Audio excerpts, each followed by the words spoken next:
네, 매주 목요일에 고정 코너 김종철의 비언 네. 비즈니스 네. 언프렌들리 시작하도록 하겠습니다.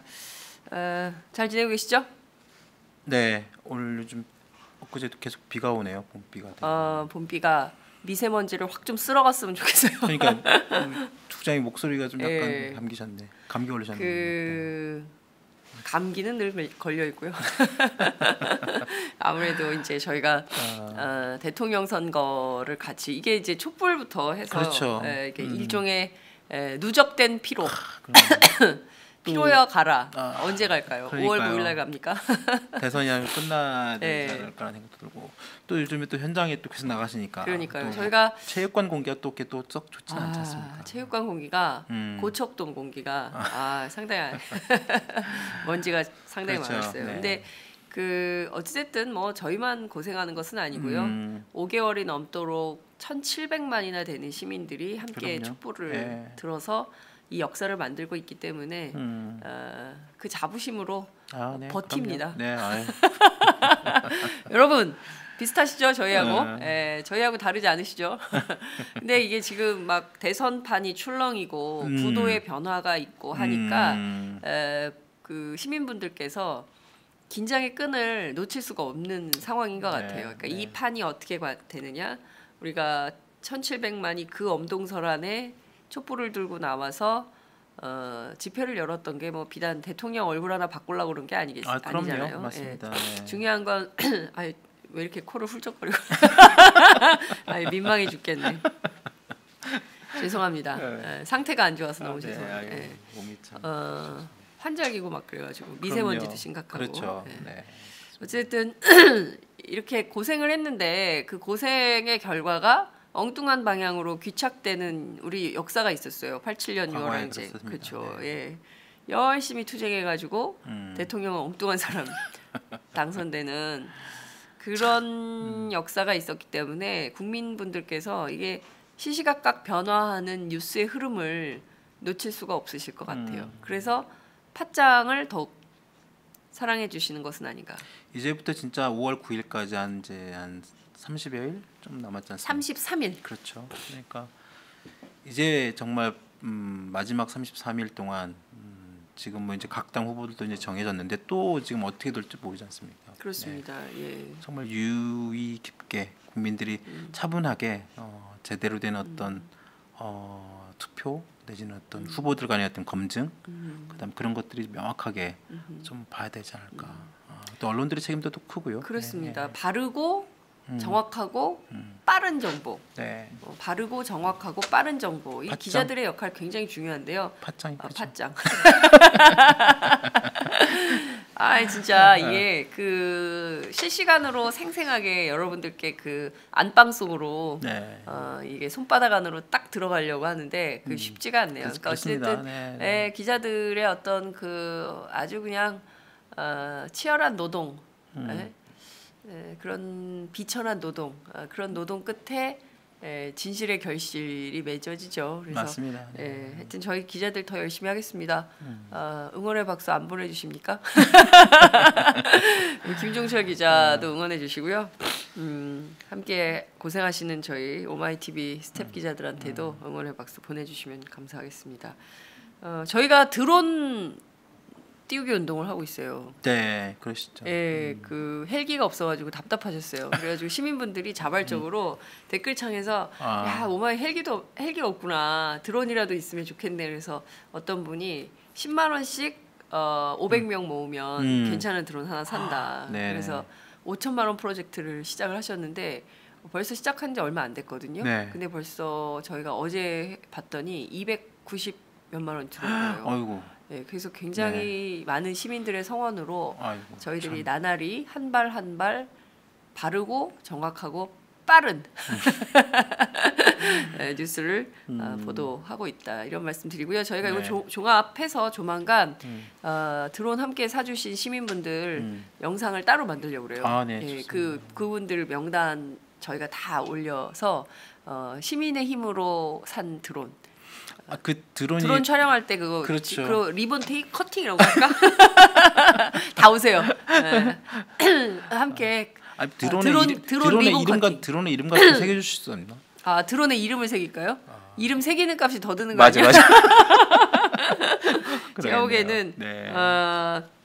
그 드론보다 드론 새기는 게 값이 이름이 더 많이 더 들을 수 있어.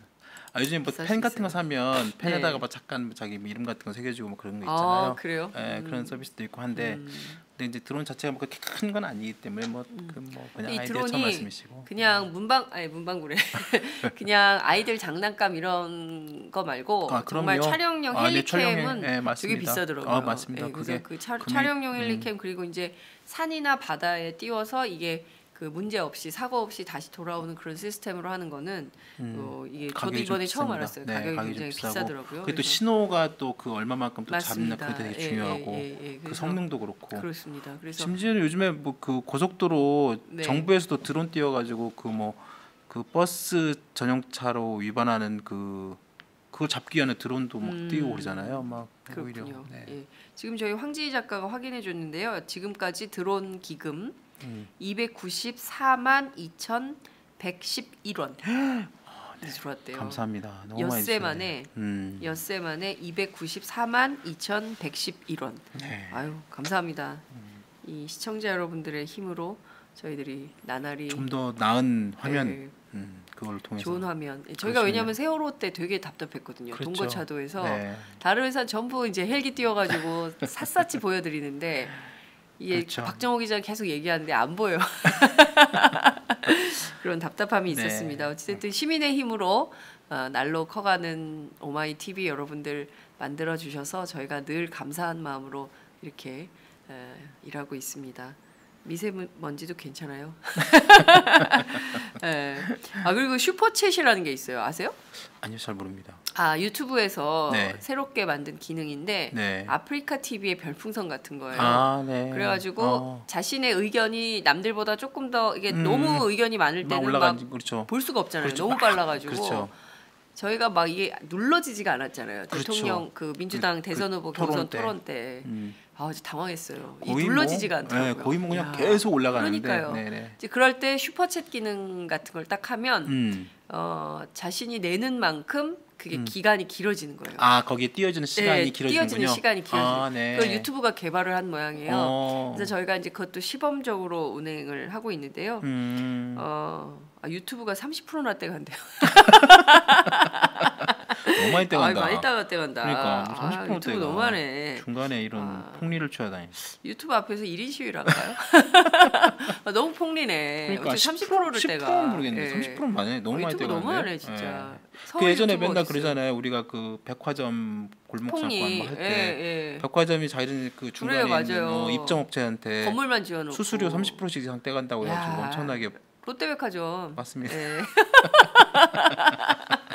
야 이게 너무하네 유튜브가. 그러니까, 그렇지 않습니까? 너무 많이 떼가네 30%면. 유튜브 앞에 가서 우리 처음 1인 시위 알았네. 할까? 이거 너무하네 이거. 미국으로 가야 되나?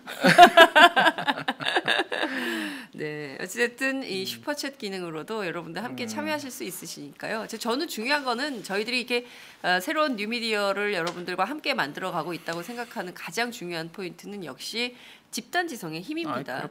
우리 모두 시민들의 힘으로 의견을 모으고 어떻게 하면 더 좋은 나라, 어떻게 하면 더 좋은 정부, 그리고 또 어떻게 하면 더 좋은 시민사회를 함께 만들 수 있을 것인가를 집단지성의 힘으로 저희들이 모아가는 거니까요. 그런 의견들 함께 만들어서 모르는 것들을 상호 교통하면서 모아갈 수 있거든요. 힘을 모으는 작업이라고 생각하시고 함께 해주시면 정말 더 큰 힘이 만들어질 수 있을 거라고 생각합니다. 맞습니다. 퇴진 행동이요, 촛불 집회 38억을 모았잖아요. 그렇습니다. 저는 정말 그런 시민의 열정이 결국은 박근혜 구속, 그럼요. 불의한 권력을 감옥에 가두는 데까지 그렇습니다. 갔다고 생각합니다. 오늘 뭐 서울구치소에서 2차 검찰 조사 앞두고 있는데 뭐 부인으로 일관하고 있다 그래요. 네. 계속 부인하면 손해일 텐데. 그러니까요. 어찌됐든 최순실 씨는 오늘 남부구치소로 이감 가야죠. 이감을 언니 동생 같이 있으면 곤란합니다. 그럼요. 예. 또 서울구치소가 운동 시간에 만나요. 그런다고 하더라고요. 그럼요. 또 좁고 뭐 또 여사가 또 좁다 보니까 여사동이 안 만날 수 없다고 하더라고요. 그러니까요. 이게 뭐 사실상 같이 해오했을 거예요. 언니. 그러지 않았을까? 네. 생각을 좀 해봅니다. 그리고 우병우 수석이 오전 10시에 세 번째 검찰 소환이 되죠. 오늘 이번에는 되죠. 네. 박영수 특검이 100% 구속된다고 했는데 정말 구속될지 좀 지켜봐야 될 것 같아요. 그렇습니다. 예. 자, 비언프. 네. 오늘은 우리는 어떤 주제로 이야기합니까? 그 우병우 수석 오늘 뭐 검찰 세 번째 소환되는 네. 거와 함께 내일 또 이제 그 이른바 세기의 재판이라는 이재용 삼성전자 부회장 그 첫 재판이? 첫 재판, 그러니까 공식 재판이 이제 시작이 됩니다. 내일입니까? 내일입니다. 네. 그렇군요. 네, 이제 까먹고 있었어요. 그렇죠. 저희 잠깐 까먹고 있었죠. 네. 그러니까 근데 요새는 너무 뉴스가 많고 그렇습니다. 저희가 사실은 이게 작년 가을부터잖아요. 그렇죠. 작년 네. 9월부터 계속이니까 아침에 있었던 일인데도 막 한 달 전 일 같아요. 그리고 내일 이재용 부회장 첫 재판이군요. 그렇습니다. 세계 뇌물죄, 재판. 네. 뇌물죄 관련. 내일 외신들 엄청 많이 오겠는데요. 그럴 수가 있고 아무래도 이제 그 동안에 이제 보면 최순실 씨 재판이나 이렇게 할 때 보면 네. 법원에서 처음에 그 방송 카메라나 카메라 기자들한테 그 수위 입고 들어오는 재판장에 들어오는 모습을 찍게 해줬거든요. 그렇죠. 네. 근데 이번에는 그걸 허락을 하지 않았습니다. 법원에서. 그러면은 이재용 부회장 수의 입고 들어오는 장면 못 찍어요? 네. 그거는 이제 아마 내일 볼 수 없을 것 같아요. 왜 못 찍어요? 법원에서 그걸 허락을 하지 않았습니다. 이번에. 그리고 왜요? 왜 법원에서 허락하지 않았는지는 여러 가지 뭐 추측은 있습니다. 법원에서는 조윤선 장관, 김기춘 비서실장 엄청 억울할. 이제 그분들도 이제 아마 곧 재판이 시작이 됩니다. 그분들은 네. 아마 오픈을 할지 그분도 아마 뭐 나오겠지만 네. 지난번에 최순실 씨는 오픈을 했거든요. 그러니까요. 그래서 재판장에 딱 앉는 모습까지 최순실 다 씨 무지하게 억울하고 정호성 비서관도 아니 내가 진짜 장관 아니어서 그런 거야? 다른 사람들은 다 공개하는데 지금 이번에 왜 보니까 그 사람들은 두 안 명 합니까? 김기춘 비서실장하고 네. 이재용 부회장 같은 경우에는 이번에 그 재판장에서 촬영을 허락하지 않는다고 어제 그 공식적으로 법원에서 발표를 했고 아마 그런 거 있는 것 같아요. 뭐 여러 가지 그 공식적으로 법원에서 왜 이걸 허락하지 않았는지 이유는 밝히지 않았지만 네. 여러 가지 그 주변에서 나오는 얘기가 아무래도 이재용 부회장이 이제 삼성전자 를 책임지고 재벌 그 삼성그룹을 총수에 있다 보니 이미지 때문에. 그렇죠. 자기 그 삼성그룹의 총수 이미지가 그럼 죄를 총수가 짓지 말아야지. 그렇죠. 그것이 이제 그것이 이제 뭐 거의 뭐 외신에 이렇게 타전이 될 경우에 네. 그게 어떤 그 삼성그룹의 어떤 이미지에 브랜드 가치 포함해서 이미지에 아마 악영향을 주지 않을까라는 걸 법원에서 염려해서 제가 보기에는 그 지나친 허락하지 기우라고 생각하고요. 이것도 형평성에 어긋난다고 봅니다. 그럼 법 앞에 만인이 평등하고 다 똑같은 대접을 그렇죠. 받는데 네. 왜 그 특혜예요. 삼성전자 맞습니다. 부회장이라고 해서 그 사람은 수의 입은 거를 안 보게 하는데 과거에 보면 재벌 회장들 다 보여줬거든요. 그렇죠. 네. 네. 그리고 전두환 전 대통령, 그다음에 노태우 전 대통령 다 맞습니다. 수의 입고 들어가는 거 다 허락해서 맞습니다. 봤습니다. 네, 그렇죠, 근데 그렇죠. 왜 이재용 부회장은 불허합니까? 법원이 그 법 앞에 모든 사람은 평등하다고 생각하지 않는 거는 아닙니까? 그러니까요. 그래서 그런 부분들은 아마 계속 논란이 될 것 같아요. 그것이 이제 지금 이제 1심 재판부의 판단이니까 네. 앞으로 이제 그게 2심 내지는 뭐 대법원 상부 대법원까지 갈 경우에 그 모습이 과연 이제 그 온 국민이나 사람들한테 그 드러나게 될지 그건 이제 그 다음에 또 있을 것 같고 네. 여하튼 1심 재판부는 그런 판단을 내린 거에 대해서 아마 방금 그 장윤선 국장이 말씀하신 것처럼 충분히 그런 비판을 받을 소지가 있는 거죠. 그렇군요. 네. 어쨌든 이재용 부회장 잊고 있었는데 저희가 그 박근혜 전 대통령의 수감 생활 관련해서 이야기를 하면서 박 전 대통령은 그래도 미군이 쓰던 시설이기 때문에 샤워기가 있다. 근데 그렇죠. 이재용 그런 얘기 부회장은 있었죠. 수도꼭지만 있어가지고 바가지가 있어야 뭐 여러 가지 할 수 가능하다. 있다. 물을 쓸 수가 네, 있다. 네, 이제 네, 이런 네. 얘기를 그런 얘기 있었죠. 했어요. 네. 그 어떻게 지낸대요? 그러니까 저희들도 뭐 구체적으로 뭐 아직 뭐 들려오는 게 뭐 법조 기자들이나 아니면 법원이나 뭐 네. 구체적으로 어떤 수감 생활 자체가 이렇게 제가 드러나지는 보기에는 않습니다. 서울구치소 출입 기자들이 엄청 많을 거예요 지금. 거기 다 가 있을 겁니다. 갖고 아마. 있죠. 네. 요즘도 기자들도 거의 이제 뭐 우리끼리 뻗치기 얘기하는 하죠. 뻗치기 예. 하면서 그 드나드는 사람들 예. 그걸 이제 다 체크하고 그러는데 네. 다 이제 특별히 얘기를 하지 않죠. 거기 기자실 할 수도 없을 없고. 텐데. 기자실 없고 없어요. 밖에서 밖에서 계속 그 면회실 있는데 그렇죠. 거기서 아마 할 텐데. 기다리고 있죠. 구치소장님 힘드실 거예요. 기자들 민원이 또 얼마나 많겠습니까? 의자가 왜 이러냐, 노트북 놓을 데가 없다. 아 그럼요. 네. 그리고 또 진짜 막 서울구치소가 생긴 이후로 이렇게 많은 그렇죠. 대통령 포함해서 범털들이 그렇죠. 예. 그게 모여 있기가 그렇죠. 정말 13명이니까요. 그렇습니다. 예. 쉽지 않을 것 같고 그 이미 뭐 일부 보도에도 나왔습니다만 하여튼 이재용 부회장은 상대적으로 아까 뭐 박근혜 전 대통령이나 뭐 다른 분들도 뭐 이런 게 나오고 있지만 뭐 그룹 쪽 사람들 잠깐 얘기 들어보면 뭐 일단은 잘 지내고 계신다라는 말들이 있고 그리고 지금 2월 17일 날 구속 수감이 됐으니까 얼추 지금 한 지금 50일이 넘었죠. 50일 네. 다 돼가는 거죠. 지금 2달 가까이 돼가니까. 음. 그러니까 이제 본격적으로 이제 그 재판 준비도 하고 있고 최근에 지난번에 월간중 4호론가에서도 그런 얘기가 나왔어요. 뭐 네. 아마 그 특검 그 조사관 얘기가 나오면서 그 조사관이 이재용 부회장 뭐 이렇게 조사할 때 네. 탕수육이나 하나 뭐 시켜드릴까요? 그랬더니 예? 탕수육?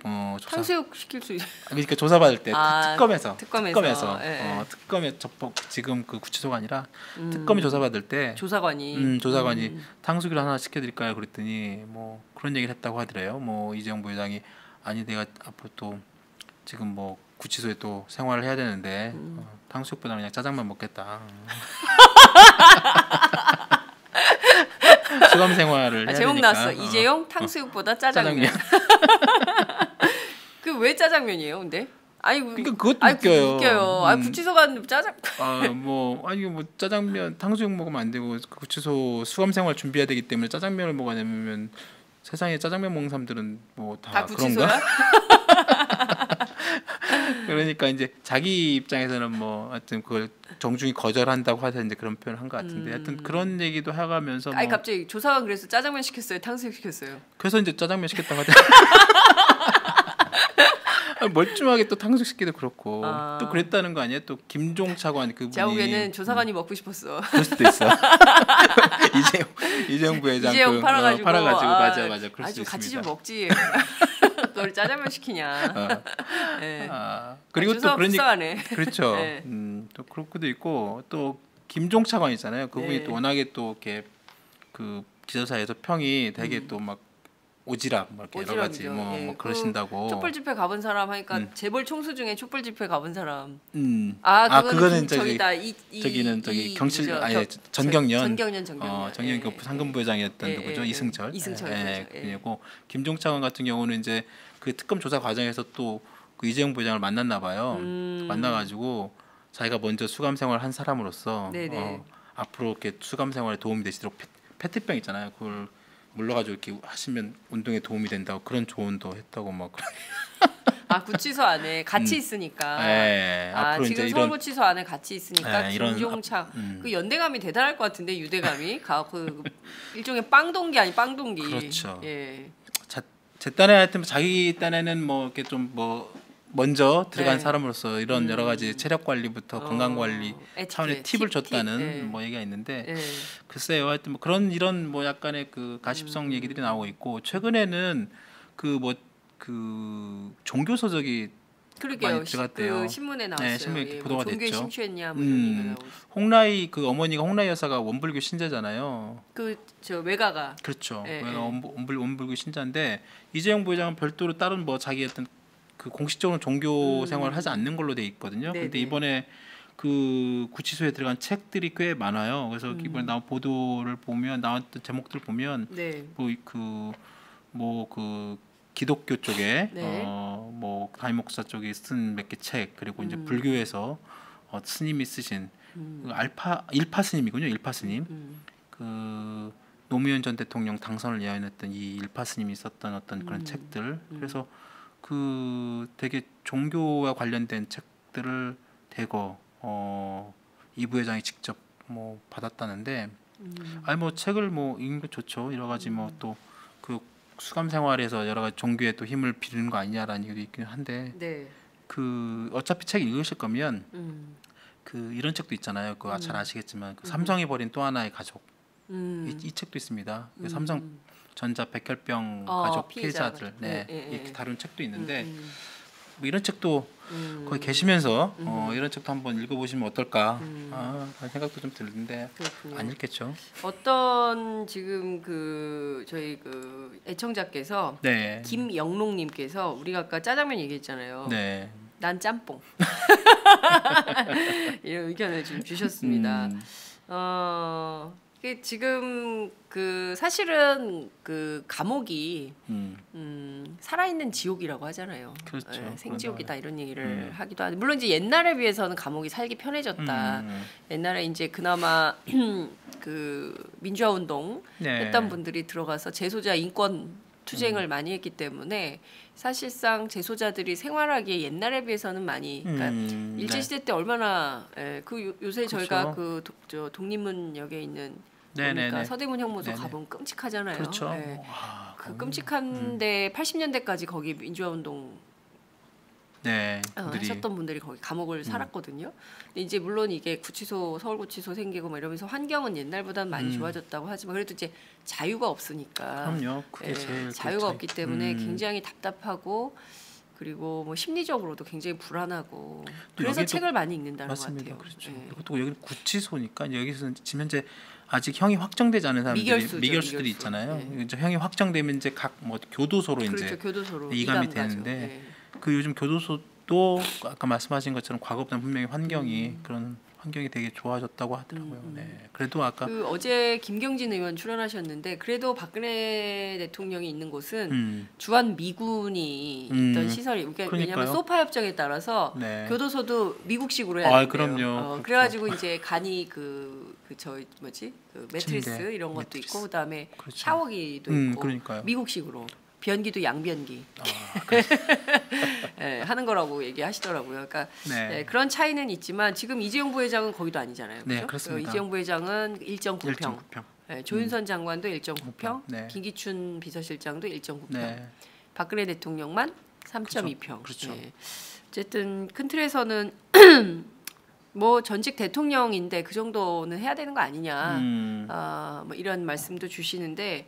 야박하게 평가하시는 분들은 그렇게 중범죄를 지었고도 또 특혜를 받는구나 이렇게 생각하시는 분들도 계시는 것 같습니다.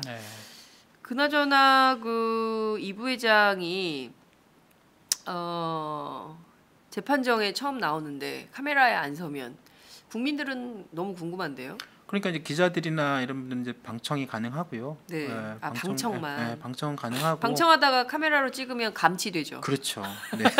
감치 구류 10일 뭐 이렇게 돼요. 맞습니다. 이게 이제 재판장이 허가 받지 않은 상황에서 하게 되면. 그래서 특종하려고 또 이거 하는 기자들 있을까? 그게 이제 다 또 걸리죠. 다 보고 있고 네. 재판장에 되면 그 재판 안에 이제 법원에 또 하시는 분들이 다 보고 계시기 때문에. 네. 그게 좀 불가능하고 그리고 또 아까 말씀하신 것처럼 그 공개를 하는 게 맞죠. 카메라나 그 언론에 또 그럼 다 공개하지 말든지. 그럼요. 네. 공개를 하는 게 맞고 누구는 공개하고 누구는 공개 안 하고 그 원칙과 기준이 뭔지 그렇죠. 그 내용을 공개해야 된다고 생각해요. 법원이 왜 이런 판단을 내렸는지에 대해서는 기자들 국민들께 알려드려야 되죠. 어떤 원칙, 그렇죠. 어떤 기준에 따라서 이런 판단을 내렸다. 특히 또 뭐 그게 꼭 그 마치 뭐 오얏나무 잎 아래서는 뭐 각근을 매지 마라 뭐 이런 식으로 그런 오해 소지가 되게 많은 특히 법원의 이런 그 판단 하나가 괜한 오해를 불러일으킬 소지도 있는 거죠. 지금 이 이재용 부회장의 그 재판을 맡고 있는 재판부 자체도 지금 법원에서 지금 벌써 뭐 그 재판부가 2번씩 바뀌고 막 그런 좀 이미 좀 이런저런 우여곡절 말들이 많았는데 이 공개하는 것도 또 한 번 또 이런 구설수를 올리는 게 글쎄요 그 물론 법원의 판단이니까 뭐 나름대로 존중을 합니다만 말씀하신 것처럼 형평성이나 일관성 이런 부분에서 보면 뭔가 좀 다른. 그러니까 이제 법원에 대해서도 우리가 그 주목해봐야 되는 점이 당시 조희연 판사가 영장 실질 심사를 할 때 구속 전 피의자 신문을 하면서 그 주거 관련돼서 얘기를 그렇죠. 했어요. 네, 맞아요. 그 생활 환경이라는 말을 처음으로 썼거든요. 그래서 변호사들도 놀랐어요. 설마 생활 환경을 이유로 구속 그걸 결정을 안 한다고? 그건 있을 수가 없다. 그렇죠. 네. 그래서 그 생활 환경이 뭐냐? 그래서 노회찬 정의당 원내대표가 아니 뭐 40평 이상 살면 불구속이고 40평 이하 살면 뭐 구속이냐? 그게 말이 되냐? 이제 이런 얘기를 해서 큰 네, 논란이 네. 됐어요. 네, 네, 맞습니다. 결국에는 이제 다시 네. 해서 구속이 된 거잖아요. 그렇죠. 그런 영장 것- 재청구돼서 그렇죠. 구속이 영장이 됐죠. 재청구돼서 구속이 됐는데 법원 자체가 막 재판부 자체가 너무 재벌의 눈치 보기를 하는 거 아닌가. 그러니까 결국 이분들도 인생 이모자. 판사하고 그 다음에 변호사 해야 되는데 어쨌든 기업하고 비즈니스 프렌들리를 해야 자신의 비즈니스가 잘 되기 때문에 이런 판단을 내리는 것은 아닌가라는 네. 의혹을 갖게 돼요. 그러니까요. 네. 그래서 이번에 지금 그 재판도 네. 재판부가 2번 아까 바뀌었다 말씀드린 것도 지금 이 부회장 첫 번째 이 재판 맨 처음에 넘어간 것이 형사 합의 21부. 네. 거기 지금 부장판사가 조희연 부장판사예요. 방금 말씀하신 것처럼 이 조희연 부장판사가 영장 전담 부장판사가 있을 때 네. 그때 이 부회장을 갖다 구속영장을 한번 기각을 시켰잖아요. 맞아요. 그런데 이번에 이제 또 형사 합의 21부 왔는데 다시 또 이쪽 배당을 받은 거예요. 그래서 이렇게 이걸 한번 그 피의자에 대해서 구속영장을 기각한 전력이 있기 때문에 재배당을 근데 할 수 법원도 없다. 참 저는 뭐 법원도 여러 가지 아니 물론 순서대로 그렇죠, 뭐 뭐. 그러니까 돌리다 보니까 그렇게 될 수는 있겠지만 네네네네. 그게 또딱 2년인가? 그러니까요. 그래서 그 형사합의 21부가 다시 형사합의 33부로 넘어갑니다. 형사합의 33부에 이영훈 부장판사 쪽으로 넘어가는데 네. 그때 이제 또 문제가 되죠. 그러니까 이제 저희들도 뭐 기사를 썼습니다만 그때 이제 안민석 의원도 그런 문제 제기를 했고 그 이 부장판사가 사실상 뭐 최순실 씨 후견인 논란에 확 또 휩싸이잖아요. 그러니까요. 그 임모 씨, 그러니까 최 씨의 후견인을 역할했던 그 이만무개 씨, 임모 씨 사위가 이만무개 씨 사위가 이영훈 부장판사라는 거였잖아요. 네. 물론 이 부장판사 입장에서는 억울할 수도 있어요. 나는 우리 장인어른이 최순실을 만나고 어쩐지 그 전혀 알 수도 모를 수도 있죠. 네. 근데 실제로 자기도 이번 보도를 보고 처음 알았다고 하니까 이영훈 부장판사의 말씀을 뭐 일단 믿지만 그럼에도 불구하고 자기 장인이 그 최순실 씨와 과거의 어떤 독이나 이런 거 만난 것도 이미 사실로 드러났고 또 그런 일정 부분 또 그런 논란 의혹의 소지가 있는데 네. 자기가 또 그와 연관돼 있는 그 문제로 구속돼 있는 피의자를 재판한다는 게 분명히 또 네. 당연히 또 논란 소지가 있죠. 그래서 결국은 또 다시 또 빠지고 그래서 형사합의 21부에서 형사합의 33부. 그래서 다시 또 법원이 정신이 없구만요. 그렇죠. 네. 법원이 또 다시 이제 형사합의 27부로 이제 이번에 네, 지금 네, 재판이 네. 진행되는 김진동 판사한테 이제 재판을 맡깁니다. 이 판사는 괜찮은 거예요? 이 판사는 또 어떤 판사냐면 난리야. 형사합의 27부는 또 작년 12월 때 유명한 법원 그 있잖아요. 이대로 좋은 가네 진짜. 그렇죠. 예? 다 이게 예, 작년 12월에 그 진경준 전검사 그 있잖아요. 예, 엄청나게 진경준, 그 예. 넥슨했던 예. 수백억 그 주식 예, 뇌물을 받았다가 예. 주식 거기도- 대박 그렇죠. 진경준. 근데 무죄를 선고를 알고 봤더니? 무죄 선고한 판사예요. 여기가. 진경준에게 무죄를 선고한 판사다. 네, 여기가 형사합의 27부예요. 풀어주려고 작정한 거 아니야? 그러니까 이게 참 세 번에 걸쳐서 지금 네. 그 21부, 33부, 27부 이렇게 넘어가는 과정도 참 그 매끄럽지 않고 참 네. 말들이 그러니까 많고. 그러니까 이게 우리나라가 좁은 나라인지 아니면은 엘리트 집단 안에서의 이런 문제들이 있는 건지는 모르겠지만, 그러니까 한 달에 걸르면 권력 안에 다 이게 관련이 있는 그렇죠. 사람들인 거예요. 네. 그러니까 착하게 살아야 되는데. 제가 보기에는 그 어쨌든 김진동 판사가 진경준 검사장에 대해서 무죄를 선고하면서 논란은 많았지만 말씀 주신 대로 이번 재판은 세기의 재판이고 그럼요. 역사에 남을 재판이기 그렇습니다. 때문에 네. 자신이 판사로서의 명운이 걸린 재판이다. 그럼요. 그렇기 네네. 때문에 이것을 어떤 사리사욕 설마 이런 그러진 입장으로 않겠죠. 재판을 네. 했다가는 큰일 난다. 왜냐면 세계가 지켜보고 있으니까요. 그렇습니다. 그러니까 세계의 웃음거리가 될 수도 있어요. 판사가. 네, 그렇습니다. 네. 네. 하루아침에 벌거벗은 임금님처럼 될 수 있거든요.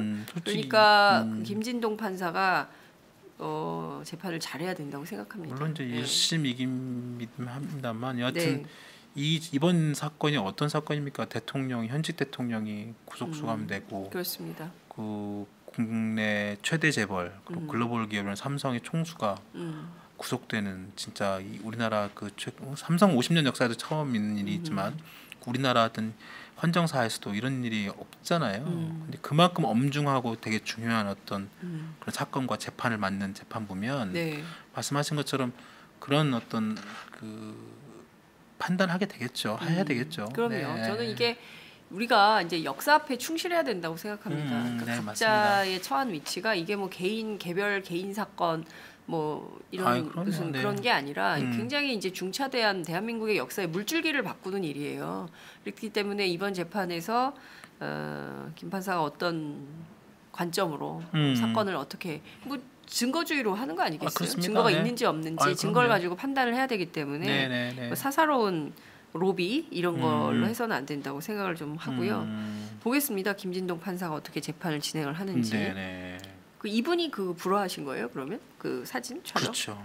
아, 그러니까. 김진동 판사가 불허한 거예요. 사진 찍지 마라. 그렇죠. 그 이유가 뭔지 공개해야 될 것 같은데요. 그러니까 이제 그게 이제 법원의 이제 어떤 그 재량이니까요. 그거 이제 자기 판사 재량입니까? 네, 법원의 재량이고 그게 이제 개인 판사의 어떤 판단보다는 이제 일반적으로 이제 법원에서 이제 얘기를 하는 거고 아까 말씀하신 것처럼 최순실 재판에는 공개를 했거든요. 네. 그러니까 그때 재판장은 공개를 했는데 왜 이번 그 이재용 부회장의 재판에서는 왜 언론에 사진 촬영, 방송 카메라 촬영을 불허했느냐 이런 거에 대해서 뭐 구체적인 어떤 언급하지 않지만 이번은 허락하지 않는다라고 했기 때문에 뭐 법원 판단을 일단은 존중을 하지만 여전히 좀 아까 말씀하신 뭐 일관성, 형평성, 뭐 이런 국민의 기본적인 어떤 뭐 알 권리 이런 것 같이 이런 부분에 좀 미흡하지 않나라는 그러니까 여전히 계급 사회인가 이런 생각을 하게 돼요. 그렇지 않습니까? 그러니까 재벌 총수는 솔직히 말하면은 이미지 관리하느라고 안 하고 근데 우리 보면 과거에 뭐 이미지가 굉장히 중요한 연예인들 네. 그렇잖아요. 연예인들은 이미지를 먹고 살잖아요. 그렇죠. 다 그 촬영을 하게 해줘요. 그렇죠. 그리고 이제 그 이번에도 보면 엄청난 뇌물이에요. 433억이라는 어마어마한 뇌물을 갖다 바치고 자신의 경영권 승계를 대가로 받은 거 아니겠어요? 그렇습니다. 그리고 여기에 국민연금을 동원했어요. 그렇죠. 전 국민의 저의 노후를 그리고 김종철 부장님의 노후를 저당 잡아가지고 그렇죠. 자신의 권력 승계에 도움을 줬단 말이에요.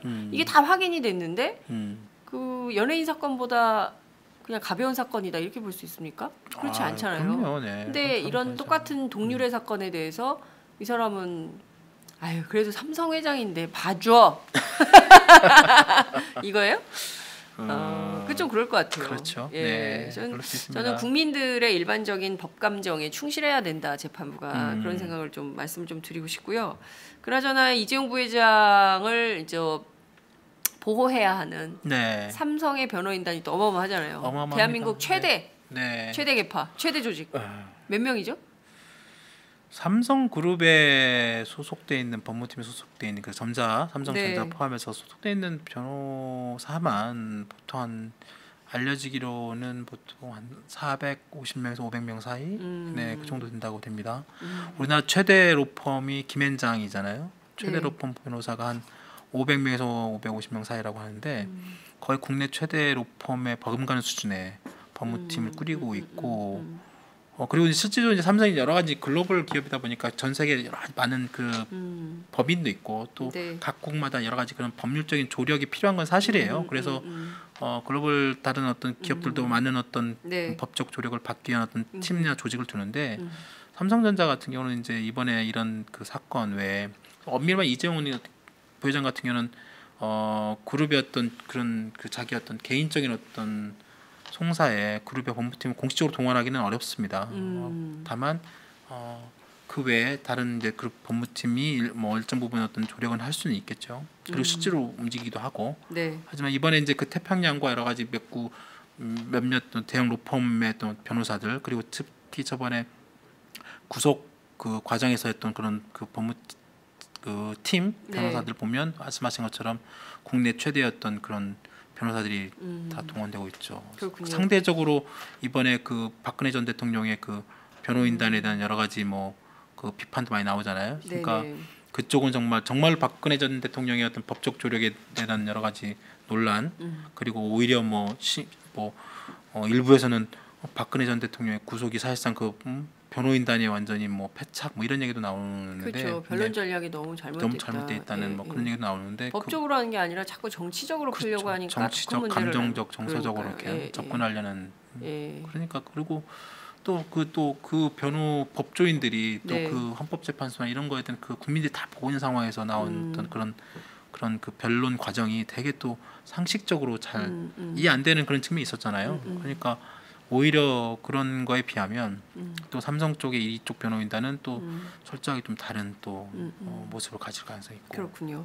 중요한 거는 재판 전략인 것 같아요. 삼성 측의 재판 전략은 어떤 쪽일까요? 이를테면은 그 특검과 검찰은 뇌물이다. 430, 그렇죠. 그러니까 특검은 433억, 그리고 특수보는 좀 줄였어요. 집행되지 않은 미지급금에 대해서는 빼고 290몇억을 293억인가요? 그것을 뇌물로 봤는데요. 이를테면 삼성은 어떤 전략일까요? 뇌물이 아니다. 그 전에 그 박근혜 전 대통령 이번에 구속할 때 그 영장 전담 판사가 인정한 뇌물 금액도 나오잖아요. 그 1,000억대 뇌물이라고 얘기를 합니다.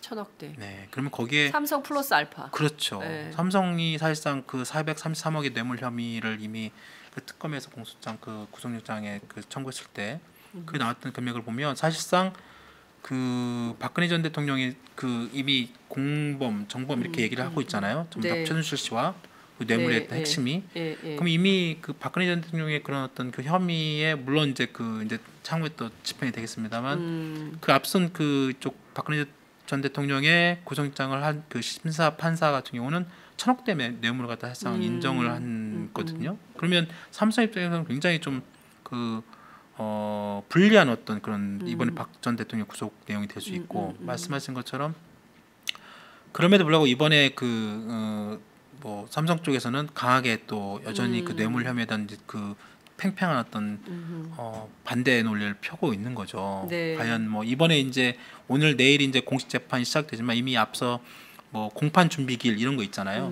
공판에 들어가기 전에 어떻게 아마 진행을 하며 또 어떤 증거를 채택하며 이런 양측 간에 검찰과 피의자 이쪽 피고 쪽 사이의 어떤 변호인단 사이에 얘기를 하는데 삼성 쪽에서는 철저하게 이번에 뇌물 혐의 부분을 부인을 하고 있습니다. 그리고 이게 어떻게 그리고 또 뇌물 공유와 이런 부분도 철저하게 부인을 하고 있고 그리고 사실상 또 최순실 씨와 박근혜 전 대통령의 이런 어떤 그런 관계 자체도 삼성은 철저하게 부인을 하고 있습니다. 그러니까 철저하게 여전히 우리는 피해자 입장을 계속 하고 있고 그러니까 강요에 못 이겨서 낸 거다. 그렇죠, 여전히. 그리고 경영권 승계하고는 이거하고는 전혀 무관하다라는. 국민연금.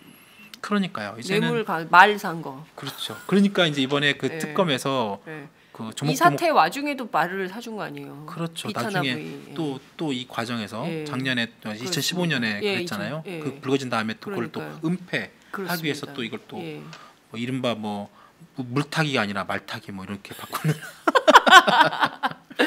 그래서 특검이 이번에 재판 과정을 뇌물 공여, 뇌물 쪽이 아주 중요하니까 핵심은 말씀하신 것처럼 그 정유라 씨의 어떤 승마 부분이 이미 제일 크고 포인트가 되잖아요. 정유라 씨의 승마, 그 다음에 장시호 씨의 어떤 동계 스포츠재단 지원. 그렇습니다. 그러니까 왜 삼성이 갑자기 뜬금없이 정유라 씨의 승마 말을 지원하며 장시호라는 그 여자가 만든 어떤 동계 스포츠센터에 왜 16억 이상의 돈을 갖다 주며 그런 것들이 이게 풀려야 되는 이유가 왜 그러냐는 걸 그 다음에 이제 그 특검이 계속 치고 간다는 거예요. 그리고 그 다음에 미르와 K스포츠재단 내용이 나오는데 승마 부분을 하다 보면 당연히 거기에서 삼성의 경영 승계 그 부분이 나올 수밖에 없는 그런 어떤 연결고리를 나오고 그 연결고리 과정에 말씀하신 것처럼 국민연금을 동원하는 과정 그리고 국민연금 동원하는 과정에서 청와대가 개입.